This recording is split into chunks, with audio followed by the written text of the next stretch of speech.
medical रे परिदर्शन बेले 14 जनकर आईरे जन चिकिटी अंचल रु 2 जन मृत्यु होती जोर बाबू आ लोकनाथ बाबू आउ 7 जन भेंटिलेटर अच्छा 5 जन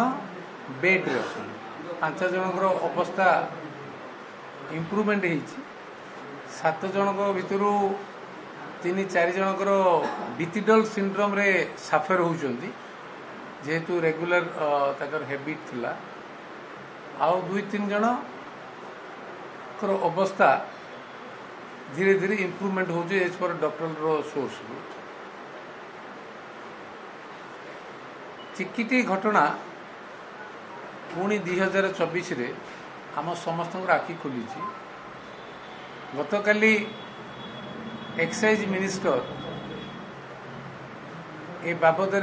आरडीसी रो इनक्वारी रो पई डिक्लेयर करिसथि राज्य सरकार तरफ 2 मास भितर रिपोर्ट आसवा पर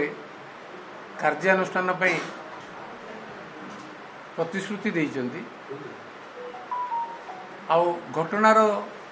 संपूर्ण तथ्य आसिला परे कौन कार्यानुष्ठान सरकार नेबे आमे अपेक्षा करिबा आउ आशा करिबा गंजाम जिले रे एभली घटना पुनरावृत्ति न हो तथा जो एक्साइज पॉलिसी माध्यम रे 1994 मद मृत्यु पुरुषोत्तमपुर हो 2006 रे रंभा हुमा गोलाबंदर मद मृत्यु 29 जन हो ये जो घटना गंजाम जिलावासी को ओडिशा को स्तब्ध करथिला आज चिकिटी अंचल घटना भी आम समस्त को तथा राज्य समस्त को स्तब्ध करिछि ए अवसर रे पुणी एक्साइज पॉलिसी और एक्साइज एक्ट रे कौन कौन प्रोविजन रहिबा उचित जो प्रोविजन द्वारा स्पूरियस लिकर नहीं सेते बेले भी बहुत आलोचना होता पुणी स्पूरियस लिकर रे खोला मद पैकेट पी एमानकर एभली जो अवस्था है सो गंजाम जिले रे भाविबा उचित जे स्ट्रॉन्ग एक्ट आसीबा सहित दीर्घ दिन भितर स्पूरियस लिकर रो व्यवहार हवा कथा जना पड़ुछि सो मोर सरकार को अनुरोध